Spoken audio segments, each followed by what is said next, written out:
Bismillahirrahmanirrahim. Assalamualaikum warahmatullahi wabarakatuh.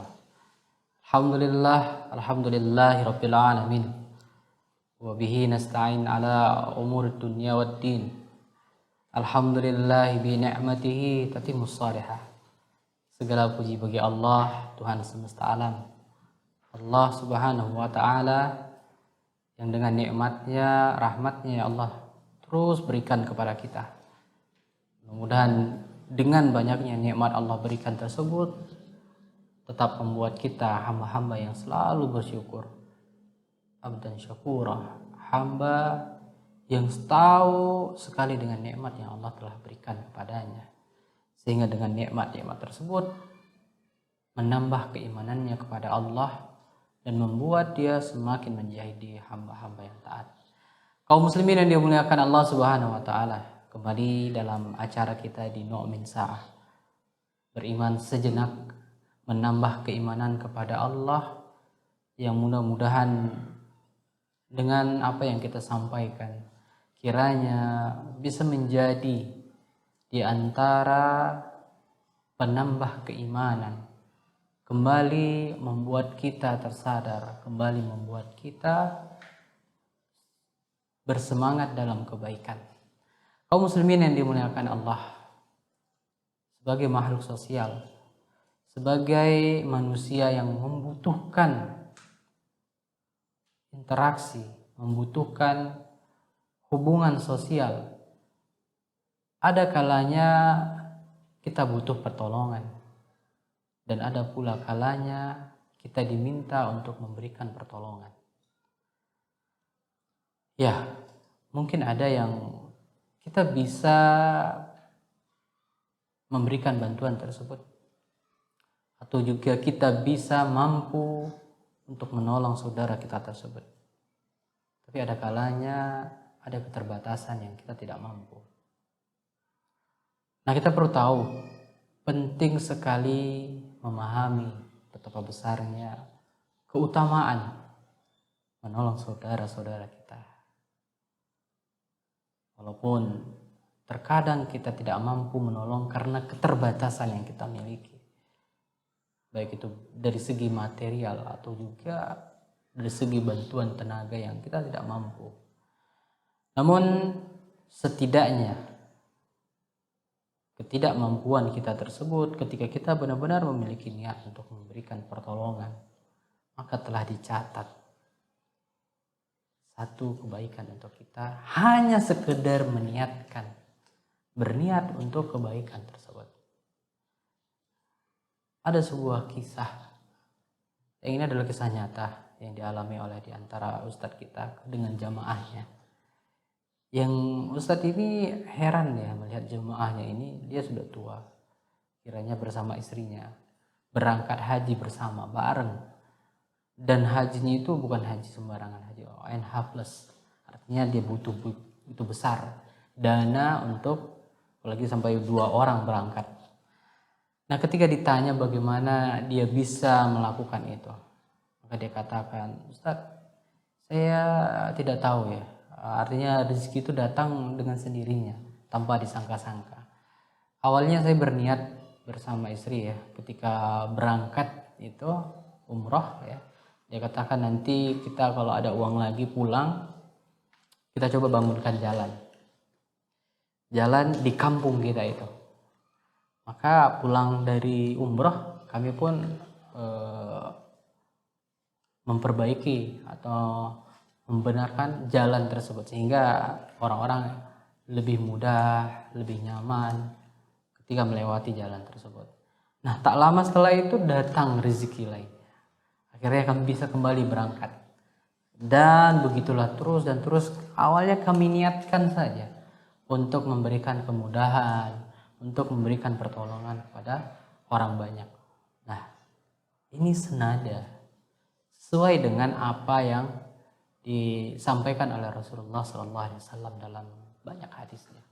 Di antara potongan hadis tersebut, Allahu fi aunil abdi, maka al-abdu fi auni akhi. Rasulullah katakan dalam hadis ini, Allah akan selalu bersama, akan selalu menolong seorang hamba selagi hamba itu menolong saudaranya. Artinya apa? Ketika kita membutuhkan pertolongan Allah, maka di situ pula kita harus selalu berusaha semaksimal mungkin, sebisa mungkin menolong saudara-saudara kita, khususnya orang-orang yang dekat dengan kita. Mungkin ada orang yang beranggapan, kalau aku menolong sebulan, memberikan kepadanya pinjaman atau membantu kelapangannya ketika dia kesusahan, apa yang bisa dia berikan kepadaku? Nah, ini diantara bisikan subhat-subhat yang dibisikkan oleh setan kepada kita agar tidak menolong saudara kita itu, karena beranggapan dia gak akan mampu menolong. Ya, kalaulah kita berharap dengan manusia, berharap orang yang kita tolong untuk menolong kita, maka kita telah salah besar dan kita mengalami kerugian yang besar. Karena ketika seseorang dia berharap kepada makhluk, Allah buat dia terus bergantung kepada makhluk tersebut dan akhirnya dia akan kecewa. Tapi ketika seorang hamba menggantungkan harapannya kepada Allah, maka Allah permudah segala urusannya. Allah berikan jalan-jalan yang kadang dia gak sangka, oh ini jalannya. Ketika dia dalam kesulitan, banyak masalah yang menghimpitnya. Ketika itu pula datang orang yang minta tolong. Secara tidak langsung, maka Anda tahu, bisa jadi orang yang datang tersebut itu adalah solusi yang Allah akan berikan kepada Anda ketika Anda ambil kesempatan tersebut. Ya, ketika kita punya masalah yang besar, tiba-tiba entah bagaimana datang orang yang malah datang untuk minta tolong lagi.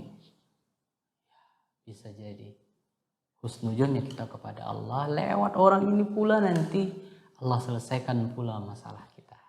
Kaum muslimin yang dimuliakan Allah, kita akan lanjutkan kembali membahas tentang perkara bagaimana keutamaan, bagaimana keuntungan ketika seorang hamba dia selalu menolong saudara-saudaranya. Salah setelah beberapa jeda berikut ini.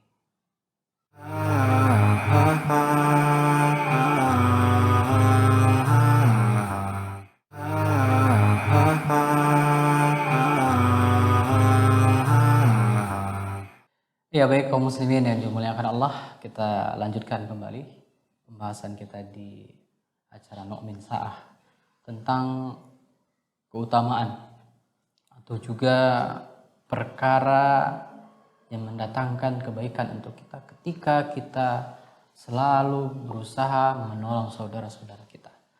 Dalam hadis lainnya Rasulullah pernah bersabda, Rasulullah katakan, sesungguhnya aku memenuhi hajat saudaraku, aku pergi dengannya untuk menyelesaikan urusannya, artinya dia membantu menyelesaikan urusan saudaranya, itulah jauh lebih aku cintai, lebih aku sukai daripada i'tikaf 1 bulan di Masjid Nabawi.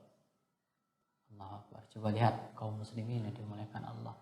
Rasulullah lebih mencintai amalan membantu saudaranya, membantu orang lain untuk menyelesaikan perkaranya, untuk menyelesaikan urusannya, itu jauh Rasulullah cintai dibandingkan dengan i'tikaf di Masjid Nabawi. Masjidnya Nabi. Kita tahu keutamaan ketika beriktikaf atau sholat di Masjid Nabawi aja itu lebih utama, bahkan sampai 1000 kali lebih utamanya. Dan ketika i'tikaf tentu semua kebaikan-kebaikan terjadi.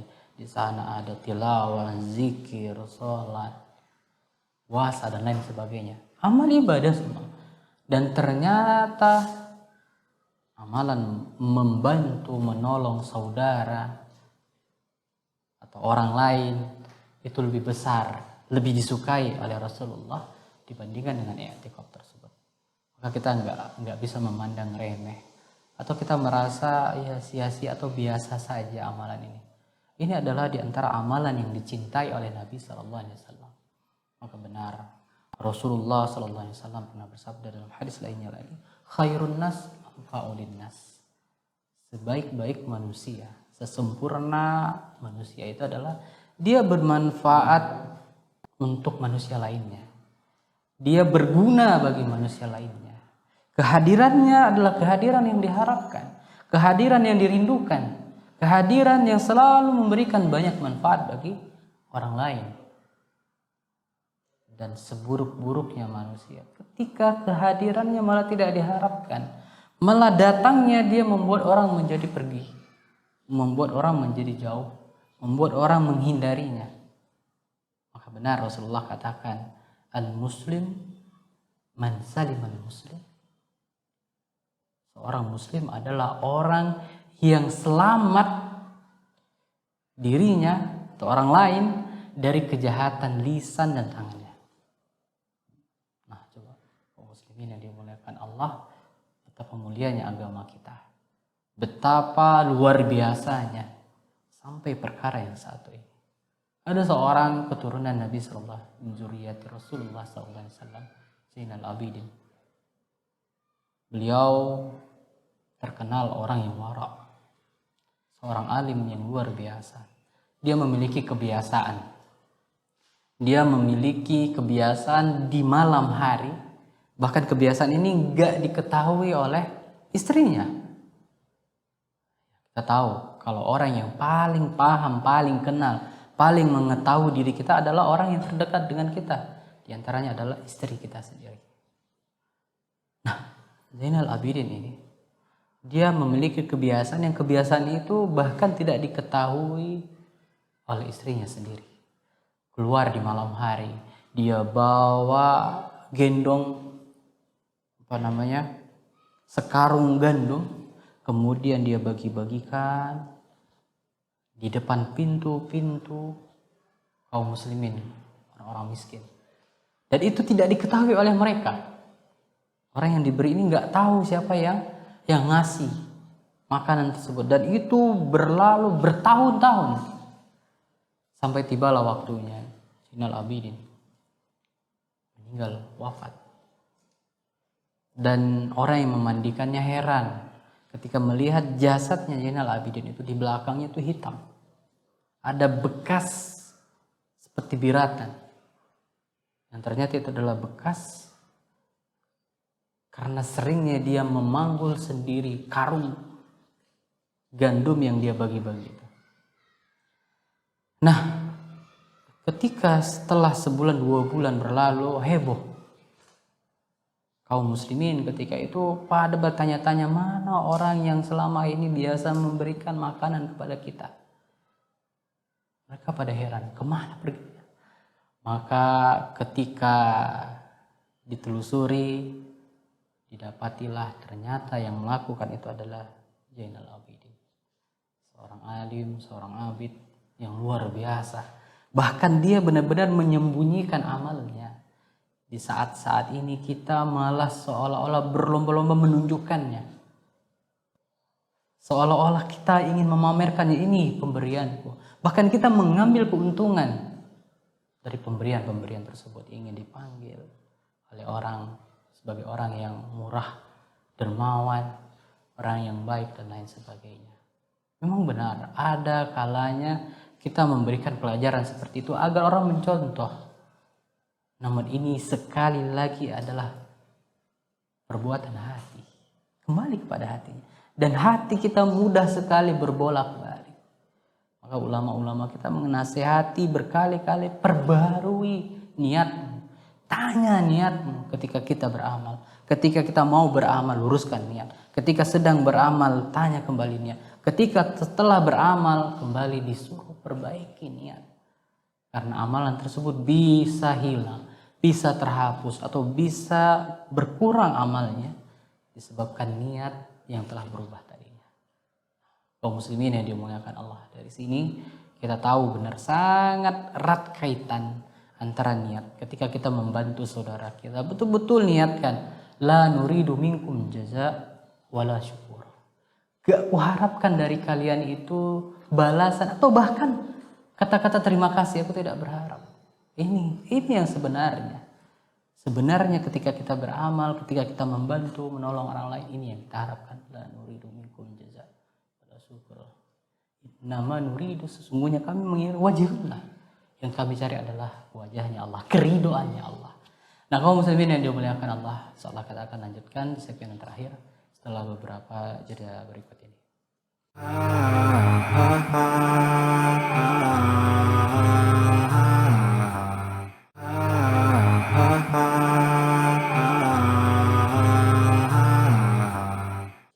Ya baik kaum muslimin yang dimuliakan Allah Subhanahu wa taala. Kita lanjutkan di segmen yang ketiga di acara kita Nu'min Sa'ah dengan tema keutamaan dari membantu orang lain. Nah, dalam hadis lainnya Rasulullah sallallahu alaihi wasallam juga pernah bersabda.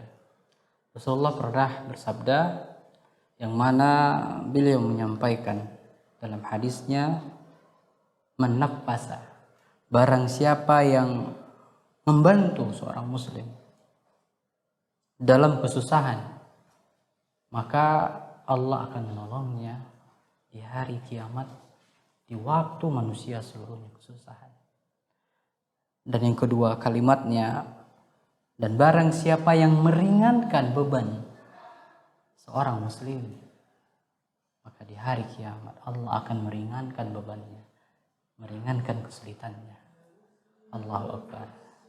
Tentu kita sangat menginginkan di hari akhir nantinya yang kita semua akan mengalami keberatan, kesulitan, himpitan. Kita sangat butuh kepada pertolongan. Nah, coba selagi kita masih bisa, selagi kita masih mampu, selagi kita masih diberikan kesempatan, pergunakan waktu tersebut.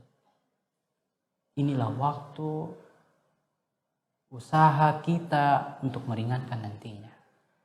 Ketika kita melihat banyak sekali kesempatan, kita bisa melihat di sekeliling kita, bahkan mungkin tetangga kita, orang yang dekat dengan kita, mereka butuh bantuan. Apalagi di masa pandemik saat ini, semua serba sulit. Mencari kerja, mencari makan, mencari uang itu sangat sulit. Maka ini adalah waktu kesempatan di mana banyak bisa kita ambil. Pergunakan waktu tersebut. Mungkin kita tidak mampu menolong dengan harta karena kita juga kesempitan. Karena kita mungkin pas-pasan. Tapi kita bisa membantu mungkin dengan tenaga. Membantu mungkin dengan sumbangsih pikiran, ide. Apapun lakukan itu. Apapun kerjakan itu. Karena apa? Kita masih hidup di mana di masa amal, dan nanti hari perhitungannya akan tiba masa di mana adalah waktu dihisapnya, perhitungan, dan amal sudah selesai. Kaum muslimin yang dimuliakan Allah, maka sekali lagi kita katakan, selagi Allah masih berikan kesempatan kepada Anda, selagi Allah masih memberikan umur, kesehatan, bahkan mungkin memiliki harta, cobalah sebisa mungkin untuk memaksimalkan waktu tersebut. Ada seorang saudagar kaya yang ada di Saudi. Dia memiliki harta yang cukup banyak. Suatu hari dia kembali pulang dari tempat kerjanya. Dan ketika itu dia melewati suatu tempat yang itu dekat dengan rumahnya. Tetangganya yang menjual anggur di depan rumahnya. Artinya hasil panennya dia taruh di depan. Kemudian dia beli 1 kilo 2 kilo. Kemudian pulang sampai di rumah dia sampaikan kepada istrinya agar disimpan ke kulkasnya, nanti dia makan. Nah, setelah itu dia pergi berangkat ke masjid untuk sholat zuhur kiranya. Pulang dari masjid tersebut, dia datang dijumpai istrinya. Kemudian dia tanya, mana tadi anggur, aku ingin memakannya. Maka apa jawaban istrinya? Sudah dihabiskan oleh anakmu. Maka mendengar itu terkejut dia, tersentak dia. Kemudian dia pikirkan, Terpikir olehnya, kalau begitu aku akan berusaha untuk diriku. Diambil semua hartanya, diambil sebagian besar dari harta, dia keluar, dia cari orang-orang untuk dia berikan santunan, bantuan. Karena terpikir olehnya, kalaulah aku masih hidup saja keluargaku seperti itu, bagaimana mungkin setelah aku mati, kuharapkan mereka untuk mengirimkan amalan atau juga mengirimkan sedekah yang bisa membantuku. Tidak. Aku akan lakukan sekarang selagi aku masih hidup. Maka dia bantu orang-orang. Dia persiapkan amalannya. Dia persiapkan bekalnya. Dia tahu, dia yakin ketika dia membantu orang lain, maka Allah akan membantunya. Ya, seperti itu. Seperti itulah kita bersemangat tamak dengan kebaikan. Ketika nampak kesempatan-kesempatan di depan mata kita, maka ambil kesempatan tersebut. Karena bisa jadi itu cara Allah menunjukkan kepada kita, ini adalah bagian dari kebaikan. Dan ketika itu masih Allah berikan kepada kita, maka bersyukur. Karena bisa jadi di sana ada orang-orang yang Allah sudah tutup dari dia pintu kebaikan. Sehingga apa? Sehingga dia tidak lagi melihat suatu amalan itu penting baginya. Dia terus terlena. Fadharhum ya'udu wa yalhaq hatta yulaq. Dia dibuat terus terlena, terpesona, lalai dengan dunianya sehingga dia lupa dia akan mati. Dia lupa dia akan kembali kepada Allah. Dia lupa bahwasanya harta yang selama ini dia kumpulkan mati-matian itu enggak bermanfaat baginya. Tidak bisa menolongnya ketika dia tidak gunakan untuk kebaikan dirinya sendiri.